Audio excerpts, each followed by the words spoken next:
প্রায়ও বলে সন্ত্রাসী জীবন এবং ক্ষমতাশীল জীবন এখন সুখের নয়, শান্তির নয়, অস্থির আর টেনশনের জীবন। সবচেয়ে বড় শান্তির জীবন হলো হক হালালি পয়সা ইনকাম করুন, আল্লাহকে ডাকুন, 5 ওয়াক্ত নামাজ পড়ুন, যে ধর্ম করে সৃষ্টিকর্তাকে স্মরণ করুন এবং ছেলে মেয়েদেরকে সুশিক্ষা দেওয়ার চেষ্টা করুন। স্ত্রীকে নিজের কন্ট্রোলে রাখুন এবং থাকবে আপনি যখন সৎ থাকবেন আপনি স্ত্রীরা সৎ থাকবেন। এটি প্রাকৃতিক।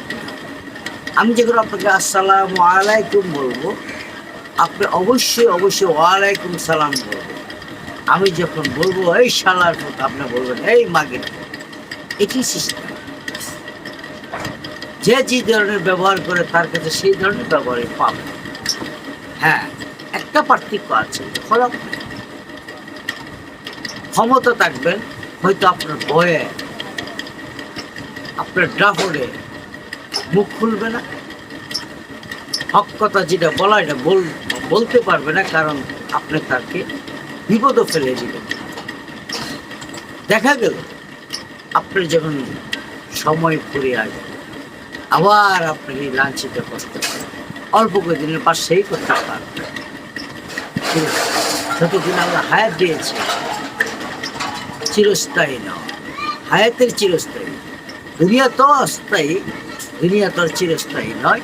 যতদিন আপনাকে হায়াত দিয়েছে বেঁচে আল্লাহ রাব্বুল আলামিন দুনিয়াতে বাঁচবেন ততদিন আপনি সুখ শান্তি পাবেন। কয়দিন পাবেন না। সবচেয়ে বড় কষ্ট হলো সুখের থেকে যখন আপনি দুঃখে পড়ে যাবেন তখনই মারাত্মক কষ্ট। দুঃখের থেকে দুঃখ করলে কষ্ট নয়, সুখের থেকে দুঃখতে পড়লে কষ্ট। সবসময় মনে রাখবেন সুখ যখন আল্লাহ দিয়েছে যাতে দুঃখ না আসে সেভাবে আপনি চলতে হবে। আল্লাহ রাব্বুল আলামিন কাউকে অবিচার করেন, সবসময় হক বিচার। একমাত্র বিচারে আমরা দুঃখতে পড়ে যাব নিজের চলার কারণ, নিজের কর্মফল। তাই আমি বলবো সন্ত্রাসী জীবন, অস্থিরতা জীবন, কাপড়ের জীবন, অস্থিরতা জীবন, নম্রতা ভদ্রতা হইল শান্তির জীবন। এখানের মতো শান্তি আর কিছু নেই। আপনি জানেন না, একবার মেডিকেল যারা গিয়েছে তাকে শুধু আপনার লক্ষ লক্ষ টাকা বিষয়ও দেয়, আর যতক্ষণ পর্যন্ত বুকের ব্যথা, হাড়ের ব্যথা, পেটের ব্যথা না যাবে কোনো টাকা পয়সা কোনো কিছুই তার কাছে ভালো লাগবে না। তার লাগবে তার সাথে শুধু ভালো লাগবে আমি আল্লাহ আমি তুমি সুস্থ করো, আমি সুস্থ থাকবো। তখন এখানে সম্পদ, টাকা পয়সা, ধন সম্পদ কিছুই তো আপনার কাছে।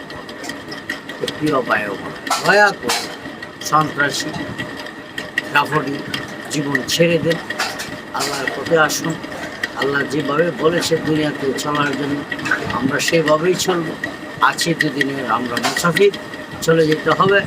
আমরা এখন থাকতে আসিনি আর থাকবো না, এটাই তো বাস্তবতা। তাই আমি বলবো তো ডাফরের প্রয়োজন নেই, যার যার অবস্থানে তাইভাবে চলুন। আল্লাহ আপনাদের রহমান রাখুন। আসসালামু আলাইকুম।